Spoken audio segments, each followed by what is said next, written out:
se escucha la voz de Dios decir: hágase los cielos y la tierra. Y comienza todo un proceso creador de parte de Dios.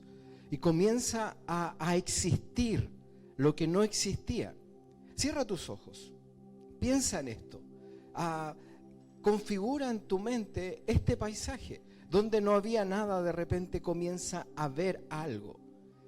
Y Dios comienza a establecer un cierto orden donde donde nace la palabra belleza, porque había perfección en lo que se estaba creando, en los paisajes, en los animales, en el mar, en la puesta de sol, en las nubes, en las estrellas. Comienza a ver esta perfección que lentamente comienza a perfeccionarse y comienza a establecerse esta palabra que es belleza, que muchas veces nosotros lo asumimos como un paisaje bonito, pero esta es una belleza mucho más profundo, una belleza que tiene que ver con la perfección. Y en este paisaje Dios pone a un personaje para que pueda dirigir, para que pueda gobernar, para que pueda establecer un señorío sobre toda esta creación. Y al correr del tiempo ocurre algo desastroso. La belleza, la perfección, la hermosura se rompe. Adán y Eva, en su estado perfecto, de plena comunión con Dios, con su Creador, el reflejo del amor, de la perfección y de la belleza, cae y se rompe lo más hermoso de la creación, que es la comunión entre el hombre y Dios. Se rompe y entra la oscuridad, entra el temor, el miedo, entra la mentira, el engaño en este cuadro, la desolación, la desesperanza, y se rompe todo esto.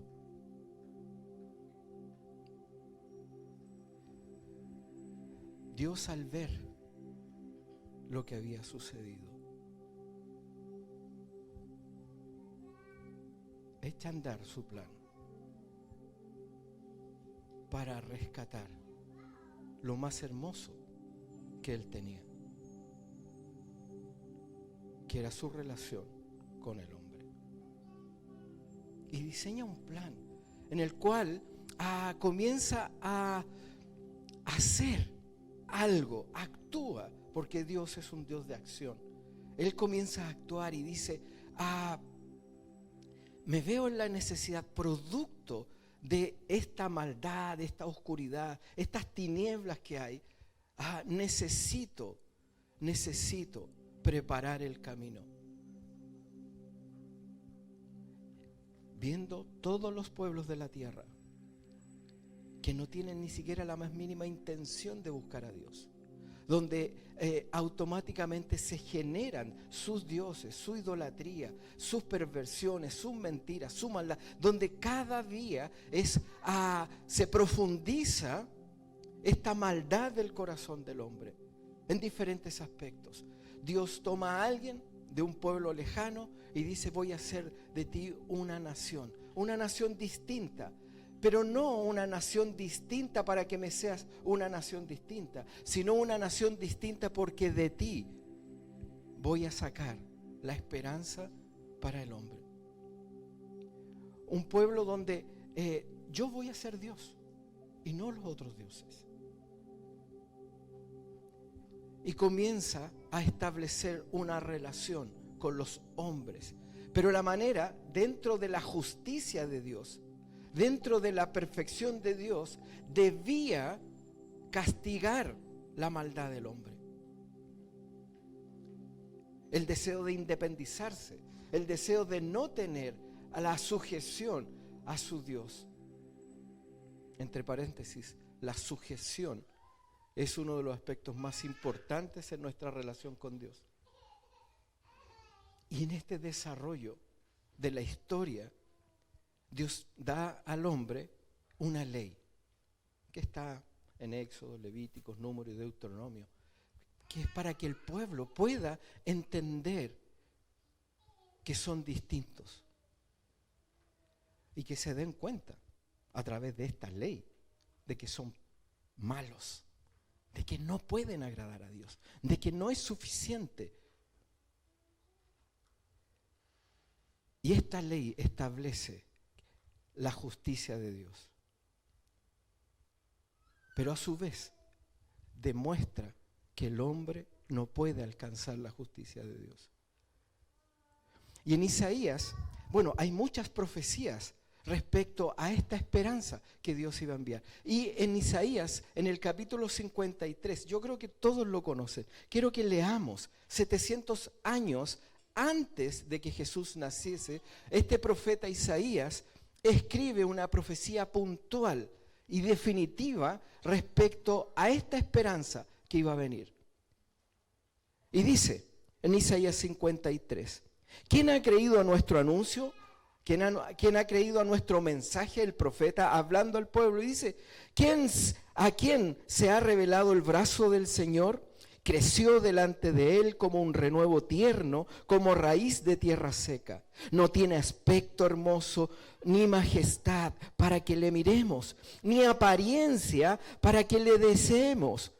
Fue despreciado y desechado de los hombres, varón de dolores, experimentado en aflicción.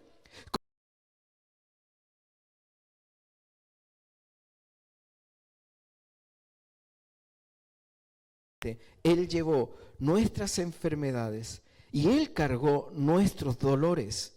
Con todo, nosotros lo tuvimos por azotado, por herido de Dios y afligido. Mas Él fue herido por nuestras transgresiones, molido por nuestras iniquidades. El castigo de nuestra paz cayó sobre Él.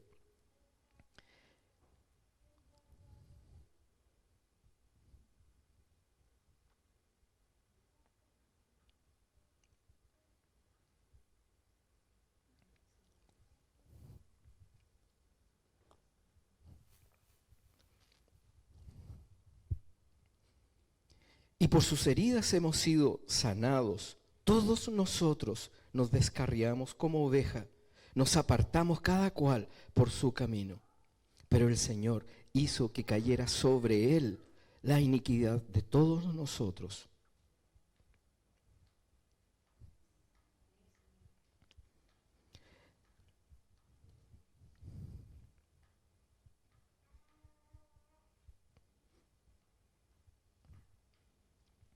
Fue oprimido y afligido, pero no abrió su boca. Como cordero que es llevado al matadero, y como oveja que ante sus trasquiladores permanece muda, no abrió su boca. Por opresión y juicio fue quitado. Y como su generación, ¿quién tuvo en cuenta que él fuera cortado de la tierra de los vivientes por la transgresión de mi pueblo, a quien correspondía la herida? Se dispuso con los impíos su sepultura, pero con el rico fue en su muerte, aunque no había hecho violencia, ni había engaño en su boca. Pero quiso el Señor quebrantarle, sometiéndole a padecimientos.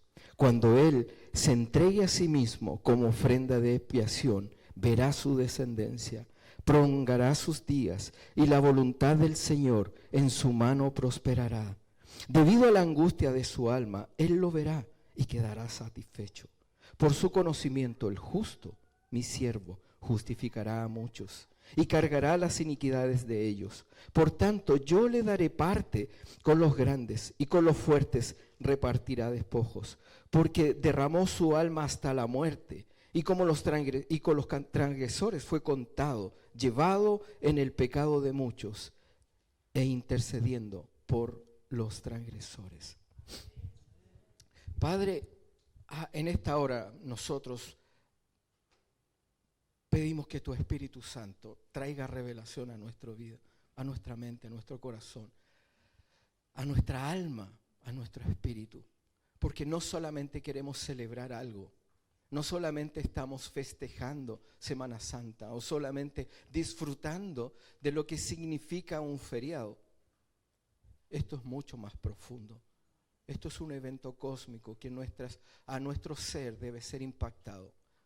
Esto no es solamente una festividad religiosa. No es una marca en nuestro calendario. Esto es el sello del cielo en la tierra. Es la eternidad siendo transformada. Es un evento cósmico del cual no podemos quedar indiferentes. Nosotros pedimos en esta hora, Dios, que tu palabra nos seduzca y que nos cautive y nos haga tu esclavo. Pero un esclavo voluntario, donde nosotros reconocemos tu señorío. No importa lo que el mundo diga, no importa lo que el mundo plantee, sino que nosotros podamos reconocer quién eres. Y pedimos que tomes tu lugar en nuestra vida, el lugar que te pertenece, el lugar que conquistaste, el lugar que recuperaste por amor a nosotros. En el nombre de Jesús. Es profundo lo que estamos tratando de comunicaros, tratando de entender. Pero quiero que pienses en lo siguiente. Lo que sucede en esto es un evento cósmico, definitivamente la caída del hombre, la separación de Dios con el hombre, con la creación, los juicios que vienen. En la justicia de Dios, Él tiene que castigar la rebelión. La perfección debe refrendar la imperfección. Y no hay otra manera que no sea a través del juicio, porque Dios es un Dios de justicia. Dios es justo no porque haga justicia, sino que es justo porque Él definitivamente diseñó la justicia. Y en esa perfección, la justicia de Dios dice que el hombre debe morir por su rebelión. Pero la manera de Dios para restablecer esa comunión con el hombre la fue preparando desde la eternidad. Desde antes de la fundación del mundo, dice la Biblia. Antes de la fundación del mundo, Dios ya había preparado la salvación. Cuando el hombre cae, Dios promete, de tu descendencia vendrá. Entonces, la eternidad estaba preparada para este evento. Tenemos un Jesús que nace, un pequeño niño que nace en un lugar desconocido, Belén, no era famoso, una pequeña aldea, la ciudad del pan, donde estaba la cebada, donde se plantaban las semillas para el pan. Nace con un propósito. A medida que va desarrollándose, está estableciendo un principio de salvación. Llega el momento en que Él comienza a hacer su ministerio público, donde Él comienza a hacer lo que es o estaba declarado respecto a Él, comienza a llegar esa realidad del reino que se había perdido en el huerto. Dios venía a rescatar, pero no venía a rescatar al hombre, no venía a rescatar algo, Él venía a recuperar lo que le pertenece, lo que el hombre le entregó al enemigo, que le permitió gobernar.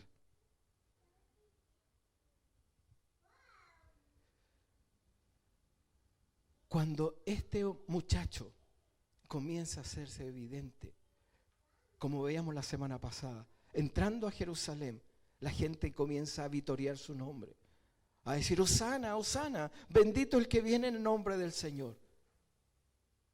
Va a ocurrir algo. Esperaban el rey, esperaban la promesa de que Dios iba a restablecer el reinado. Hosana, salvación, rescate. Entra a Jerusalén y se ve enfrentado a esta realidad. Va a ser sacrificado. Ahora, quiero que pienses en lo siguiente. Vamos a jugar un poco con nuestra mente.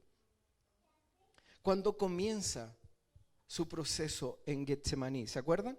Cuando él está orando, él se aparta después de haber tomado la cena con sus discípulos, se va a este lugar, al huerto de Getsemaní, y él está en la soledad, aun cuando le pidió a algunos personajes que estuvieran con él en este proceso, se quedan dormidos y él está ahí. Y él pasa a experimentar esta angustia que significa lo que viene por delante. Nosotros a veces tradicionalmente pensamos en el sacrificio de Jesús, pero quiero que pienses que el sacrificio de Jesús es mucho más que simplemente morir por nuestros pecados. Él no solamente muere por nuestros pecados, Él hace algo más profundo que eso, que es, Él va camino a conquistar nuestra paz. Y comienza este proceso del sacrificio. Simple para nosotros, para él difícil. Cuando está en el huerto de Getsemaní, él comienza a orar, dice: Padre, Padre, mi alma está afligida, hasta lo sumo. Estoy angustiado, estoy solo, me han abandonado en este velar. Estoy sufriendo. Él no solamente, él va a pagar con el dolor de su cuerpo, sino que emocionalmente y espiritualmente él está ya en un sacrificio. ¿Se entiende? Él comienza a sufrir, él comienza a sentir lo que significa lo que viene, que es la muerte. Y voy a avanzar para no quedarme tan pegado en esto, pero él comienza a vivir este proceso, comienza a sufrir la angustia, comienza a sudar sangre, comienza a sentir el abandono de todos los que están a su alrededor y comienza su martirio. Después de eso es tomado preso, después de eso es llevado y conducido, es juzgado con justicia de hombre, es juzgado con la injusticia del hombre, es condenado y es declarado culpable de algo que él no había hecho, pero que estaba dispuesto a morir para pagar la deuda de aquellos que estaban en su condición de injusticia. Y lo aceptó y comienza su proceso. Y es llevado a este proceso de castigo, ya no solamente el sacrificio emocional, no solamente lo que significa espiritualmente para él, sino que ahora comienza el sacrificio en su propio cuerpo. Los latigazos, el castigo, la violencia, la maldad, la furia del enemigo concentrado en un solo hombre, toda la maldad eterna desde el anuncio en el corazón del enemigo de Satanás de querer sentarse en el trono de Dios, al ver a Jesús, la ira de este gobernador de este siglo concentrado en él, usando el furor, usando la capacidad de maldad de los romanos para destruir la vida de Jesús.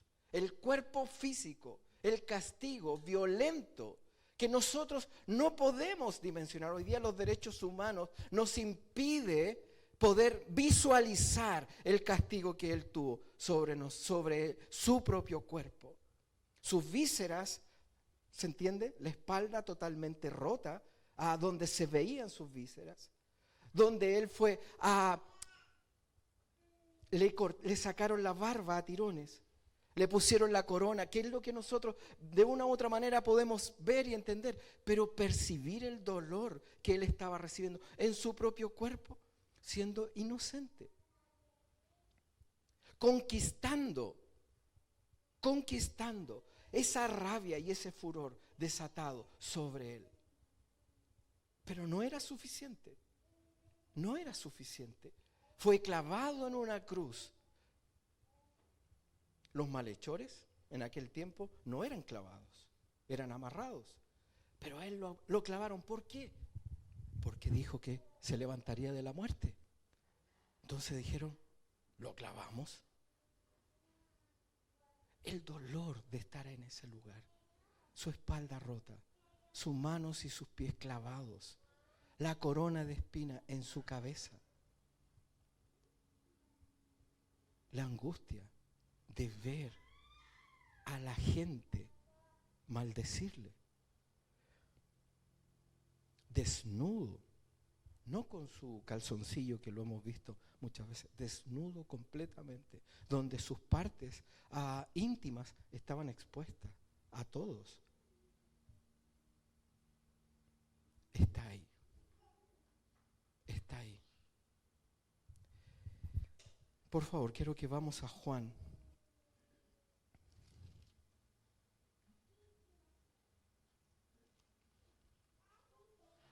Capítulo 19. Después de todo este proceso, dice,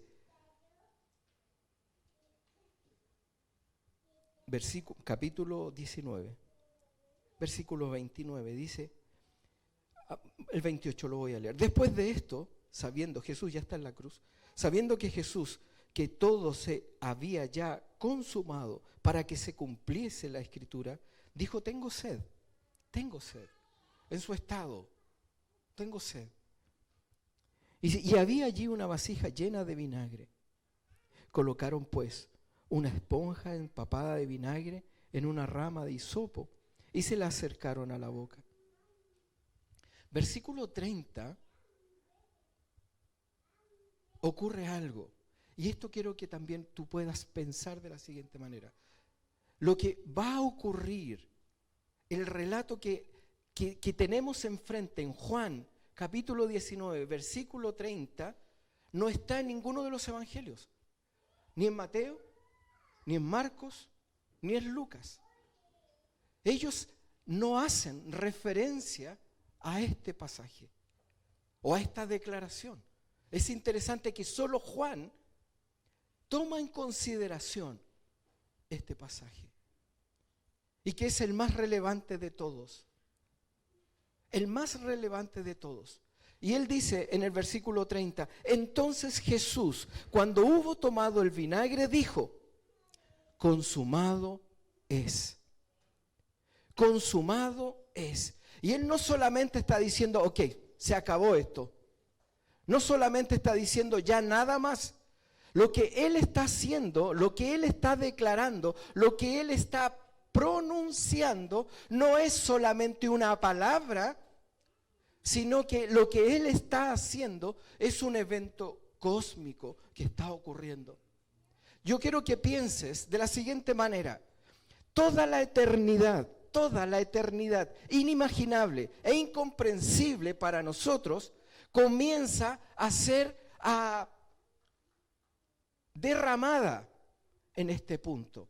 Toda la eternidad pasada, todo lo que ocurre desde antes de la fundación del mundo, todo lo que ocurre en la creación, todo lo que ocurre en la caída, todo lo que ocurre en el proceso y desarrollo de la historia de la humanidad, no solamente la hebrea, de la humanidad, comienza a concentrarse en un punto histórico de nuestra era. No sé si me entiendes, es como un embudo. Todo se comienza a concentrar en un lugar donde hay un par de maderos. Y va a ocurrir un evento cósmico que no es solamente natural, sino sobrenatural. No es solamente de lo visible, sino también lo invisible. No solamente va a ser un evento que va a cambiar la historia de la humanidad, sino que va a cambiar la historia de la eternidad. Y dice, consumado es. No solamente está diciendo, ok, se está acabando esto. Él dice, la deuda. Esta palabra en el caso arameo, esta palabra tenía una implicancia de 3 efectos. Una era económica.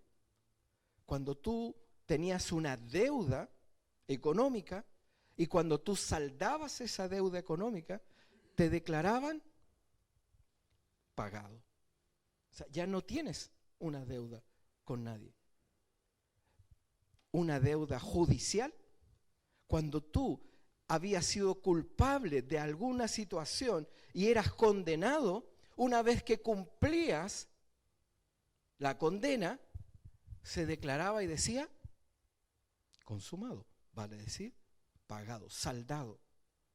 Y otro aspecto importante, cuando tú ibas y llevabas tu sacrificio, el espiritual, también se decía consumado, está listo, estás libre.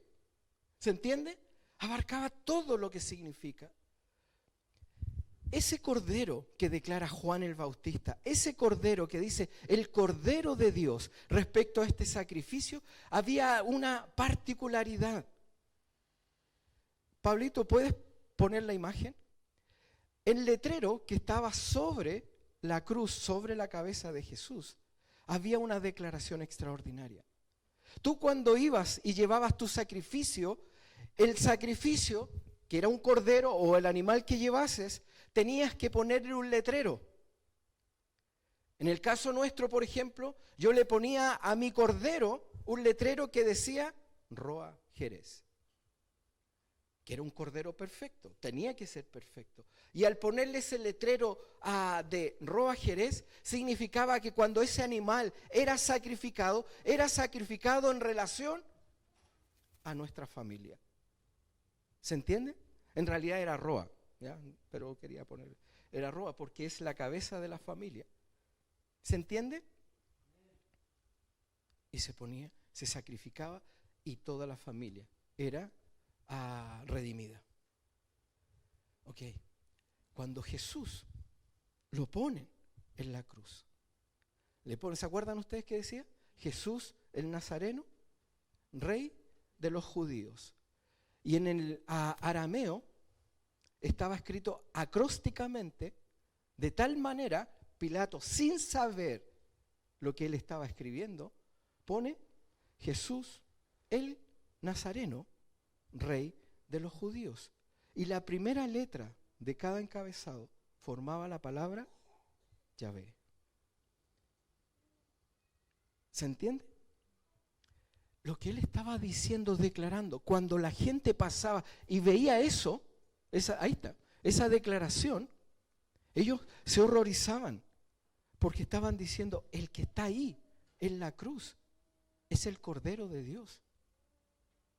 ¿Se entiende? Entonces, no solamente Dios está haciendo una intervención para rescatar al hombre, Él está recuperando a su Hijo. Nosotros, cuando nosotros hablamos de Padre, no estamos diciendo Padre porque es un título que se le ha adjudicado, sino que es Padre porque como cabeza de nuestra familia pagó el precio por nuestro rescate. ¿Se entiende? Estando en la cruz, cuando Jesús dice, consumado es, está diciendo, ya no más, ya no más, no hay más, no hay más. Y lo que hace es traer paz a tu vida, recuperar quién eres delante de Dios. Ya eres hijo por saber que el Cordero estaba muriendo por ti. ¿Se entiende? Es romántico, suena bonito, pero esto es profundo, es tremendamente profundo. Mira, si tú vas un poquito antes, en Juan 10,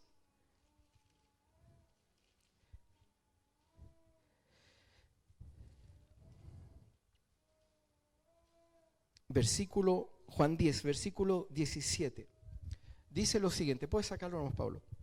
Dice, por eso el Padre me ama, Jesús hablando, dice, por eso el Padre me ama. Dice, ¿por qué me ama el Padre? Porque doy mi vida, dice, porque doy mi vida para tomarla de nuevo. Lo que Jesús está diciendo, yo pongo mi vida. Cuando nosotros decimos, Jesús puso su vida, nosotros a veces decimos, sí, Él murió por nosotros. Lo que Él está diciendo es más profundo que eso. Él está diciendo, yo voluntariamente estoy poniendo mi vida y Él, Jesús, está ejerciendo la soberanía. ¿Por qué? Porque Él dice, yo pongo mi vida, no en el sentido de yo me pongo voluntariamente para morir por alguien. Él está diciendo, yo pongo mi vida, y lo va a explicar y dice, yo pongo mi vida para tomarla de nuevo. Significa que yo voy a conquistar una muerte que entró producto del pecado y lo voy a hacer como Señor, no como un hombre débil, como un hombre que está siendo vencido por la maldad, sino que yo voy a tomar como rey, como soberano, como gran legislador, voy a tomar y voy a poner mi vida para volverla a tomar.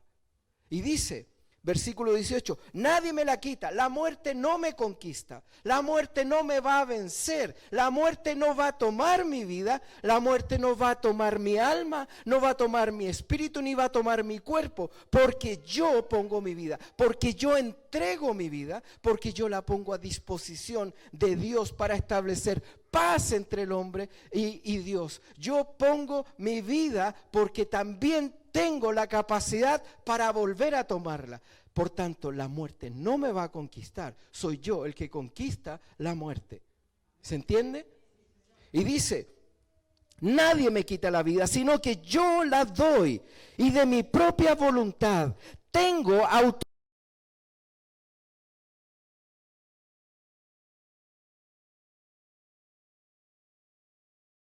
Por tanto, yo, el soberano, el rey, el que legisla, el que es dueño de todo lo que ha sido creado, el que puede sustentar todo lo que hay, es capaz de vencer la muerte. Y yo voy a vencer la muerte en la cruz y yo voy a volver a tomar mi vida porque yo soy el soberano.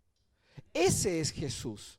Ese es el hombre que está muriendo en la cruz. Ese es el hombre que nosotros vemos y está estableciendo nuestra paz. Que Isaías decía, la paz de todos nosotros fue cargada ahí.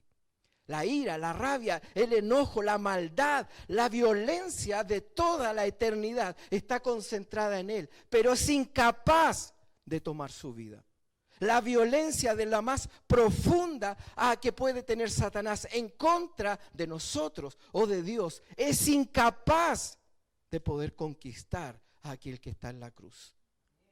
Y lo que hace es conquistar la muerte. Si vuelvo, dice, y Jesús, habiendo tomado vinagre, dijo, consumado es. Y inclinando la cabeza, ¿qué dice? Entregó su espíritu. Él le dijo a la muerte, tú no tienes poder. Tú no tienes poder. Porque Él dijo, doy mi vida. Ahí está. Y murió. ¿Pero qué ocurre el tercer día? Él vuelve a tomar su vida y conquista lo inconquistable. Él conquista la muerte. Pero ¿sabes qué? Satisface la justicia de Dios. La justicia de Dios queda satisfecha. La justicia de Dios dice, es suficiente. Está saldada la cuenta. Está pagado la deuda. Ya no hay deuda. Todo el cosmos, todo se concentra en Jesús. Y la victoria no es una victoria superficial. La victoria no está relacionada con nosotros. Nosotros somos los beneficiarios de la victoria. Pero la victoria está en que Él venció a la muerte. Y al vencer la muerte, ha vencido al pecado. Porque el pecado es el causante de la muerte. La muerte es causada por el pecado. ¿Se entiende? Por tanto, tú tienes vida eterna, no solamente porque has creído en Jesús. Tú tienes vida porque alguien la puso en lugar de ti. Y eso no es religión. Eso no es una serie de cumplimientos. Eso no es algo externo. Si en tu corazón no ha sido revelado la verdad de lo que ocurrió en la cruz, deja que el Espíritu Santo pueda revelar esa verdad, que es mucho más profunda que solamente una serie de requisitos externos. ¿Sabes? La paz de Dios está para ti. Él recuperó la paz. Él conquistó el temor. Él conquistó la muerte. Él recuperó lo que se había perdido. Que eres tú, que soy yo. ¿Sí? Ok, pongámonos de pie.